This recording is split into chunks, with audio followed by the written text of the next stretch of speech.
What's going on, guys? Welcome back to another video, and welcome to your third stimulus check update, stimulus package update, and news report for Wednesday, March 3rd. So many lawmakers, as of right now, are just telling their constituents, just stay patient, relief is coming. Even President Biden is urging patience as many governors are starting to remove their mandates. For instance, the Texas Governor Greg Abbott, he said that he will be removing 100% of the state mandates as of March 10th. And beginning today, Mississippi is going to be opening up their state to 100% as well. Things like this are being done because these states, these businesses, the American people are not receiving enough relief quick enough from the federal government. And so a lot of the governors are now just deciding to open up.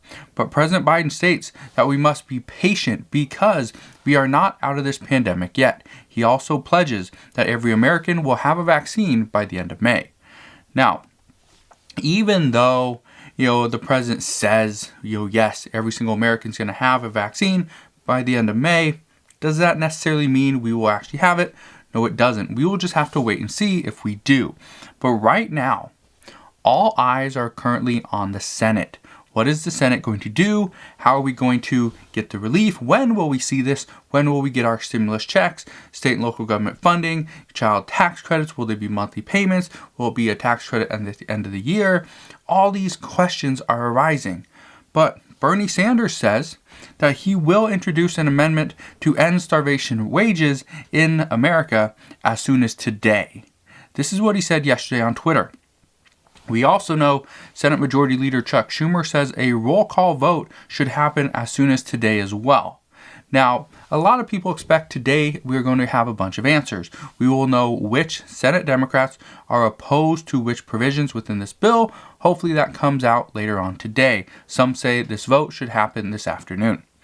Many Democrats also want to know which senators will not support the different pieces of legislation so that they can go and talk to those individuals separately and try to get them on board. We know President Biden has met with a group of Senate Democrats over the last few days. He also he kind of jumped in during the Senate Democrats luncheon yesterday and kind of tried to get them all on board, more of just a rally type of call. But some say it did help, but others say it didn't really do a whole lot. So right now we will see if this roll call vote that should happen today, as of right now, all reports indicate this is going to happen later on today or this afternoon. And if this does, we should be able to get some more answers. We know at this point that no Republicans will support this roughly $1.9 trillion stimulus package, and that's not a surprise. But many Democrats have recently voiced their frustrations as well, not just on the pieces of legislation, but the way some of the Senate Democrats are, handling this. For example, Joe Manchin. Some are saying that why is Joe Manchin holding all the cards and have so much power? Right now, he shouldn't have that much power. Well, we will see what happens moving forward, but as of right now, Joe Manchin does hold a lot of power, and whether or not, we see anything come out of this currently is unknown. Now, this morning, we do have a list of a bunch of different priorities, a bunch of different things that have changed in this roughly $1.9 trillion stimulus package. For instance, Nancy Pelosi's office confirmed that the $1.425 billion funding has been pulled for the things like the transit rail capital projects. That is the BART. That's something you may have heard of. BART. It runs from, I think, San Francisco to San Jose. I could be wrong on the location, but I'm pretty sure that's where it goes. They also confirmed that $1.5 million in funding for the Seaway International Bridge was pulled as well. And so this is something that I think it expands from it's an international bridge. It goes from the United States to Canada, obviously, but I don't know exactly where it's at. I think it's in New York, but that was something that was pulled as well. The $15 federal minimum wage is going to be pulled. However, Bernie Sanders does state that he's going to pass an amendment on this as soon as today. And so this makes me wonder what is going to be in this amendment. An amendment usually means you're going to amend a part of a bill. He is not proposing a new bill. He says he's going to propose an amendment. I'm not sure exactly what this means. I'm not sure how this would get passed in a budget reconciliation, but we will see. He might just provide an amendment to the bill, pull it out, and then put it as a standalone bill. But again, who knows what's going to happen? Bernie Sanders always has something up his sleeve, so I'm curious to see exactly what he proposes. That should be interesting once we find more about that. We also know Joe Manchin wants to reduce the unemployment boost from $400 per week down to $300. However, many progressives are very upset by this. Even some people within the Senate, not just Democrats, but a few Republicans do think that $400 per week would be better. However, they do not want to extend it all the way through September 30th. They only want to keep it through August 29th. So we'll see what happens there. This would begin on March 15th, so we're about, 12 days away from that. We also have some centrist Democrats that want to see the $1,400 stimulus check income eligibility lowered. This includes Joe Manchin. A handful of Senate Democrats believe repurposing the $350 billion in state and local government funding would be a wise idea as well. Some say there's no need for some of these states and local governments to receive any money from this $350 billion because they didn't actually lose anything. They actually are ahead from where they were at this time last year. So right now, there's a lot of fighting going on, and we still don't have an answer as to whether or not we will see the child tax credit of $300 or $250 per month, if we will see payments on that as a monthly payment. Some say that we still have to wait for the Senate parliamentarian to rule on this, but others say that no, this should be an easy pass. But they also said that the $15 minimum wage should have been an easy pass as well, and now they know that it has to be pulled out. So right now the Senate has a lot of questions, and the American people are becoming very restless. They want answers, and no lawmaker right now can provide all these answers because this bill still has to go for a vote. And again, even if this bill goes for a vote and it passes, let's say we get good news today. Let's say we do a roll call vote and we see, okay, pretty much everybody's on board with the bill exactly as it stands. The problem is if they make just a few minor tweaks or adjustments, it still has to go back to the House. And once the bill goes back to the House can then debate it again. And this could potentially take a few more days. Some say if we take out things like that $400 per week unemployment boost and replace it with $300, progressives in the House are going to be very upset, and they will debate that in the House, potentially kick it back over to the Senate with not $300 but $400, and it will go back and forth. If this happens, we're not going to have any answers by March 14th. That is the current expiration date for the unemployment insurance benefits. We will most likely blow right through that, and we could still be debating this exact same bill into April. That is not good. Now, according to Senate Majority Leader Chuck Schumer, he says Senate Democrats are working quickly to pass the Democratic Rescue Plan to deliver direct payments to struggling Americans, help small businesses get by and recover, fund the distribution of life-saving vaccines. Our message to Americans is simply, help is on the way. That is exactly what he said on Twitter just yesterday.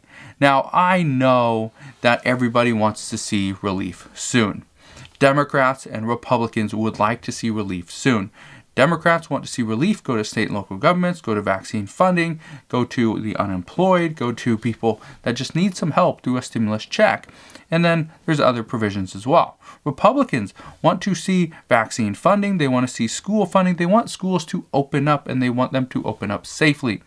They are always pushing. Republicans are constantly pushing over the past month that Democrats just want to keep kids out of school, and they are hindering our youth. And that's going to be a big talking point come this upcoming election in 2022. So right now, what we know is we only have 11 days. We have 11 more days until the unemployment insurance benefits expire. So let's hope we get some answers today, because right now, multiple lawmakers say they don't see this actually happening. They don't see us coming to an agreement anytime soon on this because there's so many divides. People are so divided at this point, and not just the two different parties, it's within the Democratic Party. The Republican Party at this point seems very united. Well, that's great, but they have no power, so there's really no point to even be worried about them. But they look united. That's exactly how Democrats looked just a couple months ago. They were united in their fight. Now that they hold all the power, that's where the problems start to arise. And I know a lot of you guys have been asking about different things that were promised For instance, Social Security relief, SSI, SSDI, talking about the $200 per month boost that President Biden promised as a campaign promise. We also get a lot of questions about student loan forgiveness, so I want to address both those things right now. Right now, for those of you that are on SSI and SSDI, any Social Security benefit, right? The talks on this are pretty much non-existent. And here's the reason why. Reports indicate that if we see relief for Social Security, then it would most likely come in the infrastructure bill. Being that we haven't heard much about it in this package, some say yes, it's needed. Others say no, we can wait because people on Social Security are getting a fixed income. They haven't lost any of their income. They should be fine. I get it. Yes, you would think that, but when all the cost of everything is going up, people on a fixed income are actually not able to afford exactly what they had before. And that's becoming a big issue. And so some are saying that right now that promises don't always come right away. And even though President Biden promised during his campaign for a $200 per month boost for Social Security benefits, some say he will get to this when the time is right. And I can tell you right now, a lot of people are going to be frustrated by that or visibly upset because when the time is right now. The American people need help now. People on a fixed income need help right now. And the sad thing is the Biden administration, as of right now, according to all reports, they don't feel that dealing with SSI and SSDI at this point is needed. But as I get additional updates on this, I promise I will fill you in. As of right now, we just don't have much, and it's because everybody seems to be focused on this core package. The other thing that's not getting a lot of attention is the student loan forgiveness. As of right now, Senate Majority Leader Chuck Schumer seems to be content with getting through this hurdle of this $1.9 trillion stimulus package with the divided caucus simply because he doesn't want to introduce any new piece of legislation that would bring any more problems into the Senate. This means he will either propose this standalone bill or introduce this to the roughly $3 trillion infrastructure bill coming up in the next few months.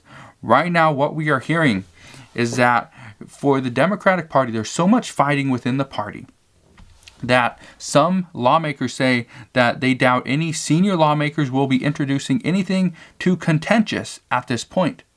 But again, we will have to wait and see what happens there because we know Bernie Sanders wants to amend the $15 federal minimum wage. But is he amending it by taking it out? Because at the same time, he says no, that this is something that he's fighting for. He wants to fight for a livable wage and he wants to bring people out of poverty. And this is the only way he sees that we can do that. So at this time, again, there's so many questions. A lot of people don't know what to do, what to believe. Are we going to get a $1,400 stimulus check? My answer is yes, we will see a $1,400 stimulus check. As to who receives this money and when we get it, that is the big question. One thing I can tell you is, a lot of people say that this week we should have enough answers to be able to determine if we can pass this bill by March 14th. Many lawmakers say they don't think this is possible because this was actually yesterday, but with 12 days from yesterday, 11 as today, that they don't think this is enough time for lawmakers to hammer out all their differences. So we will see what happens today, but my best guess is if we do not get this passed before March 14th, I don't think we're going to be debating this into April. I think if we see 1 week pass between March 14th and March 21st, my guess is President Biden will step in and he will pretty much just force a vote. He will pretty much just force his bill to go through. Now, how does he do that? It's actually pretty simple. You actually have to take pieces of legislation out. Now, when you take pieces of legislation out, it's still going to have to go back to the House, be passed through the House. Now, I think President Biden could get the Democrats on board by promising them different things in the infrastructure bill. This is one of the things that we need to watch for, is that Joe Biden might be looking for something specific for the state of West Virginia, where he is a senator for. And so if this is the case, we could see Joe Biden step back and not oppose this bill. He will then support it exactly as it stands, which he is the biggest person right now that is objecting to this. If we see this, what's going to happen is, okay, yes, he's going to support this now, but come the infrastructure bill in the next month or so, what we're going to see is he is going to most likely get something for his state because of everything that he's done for this $1.9 trillion stimulus package. So again, right now, that's what we know, but that's, again, it's not the best news that there's so much fighting within the Democratic Party, but it is good news that they are trying to get their differences, figured out now, instead of waiting until they pretty much are on a vote, which is kind of what they did. But instead of waiting for the day of the vote, they're hammering out their differences a little bit sooner so that they can try to address those issues, address all those hurdles, and actually pass this bill. Because I know right now the American people need it. So as I know more, I promise I'll share more. But as of right now, those are the answers that we have to all you guys' questions. Just want to thank you guys for watching. As always, consider subscribing so I can continue to keep you updated on everything that's going on. And I'll see you guys on the next one.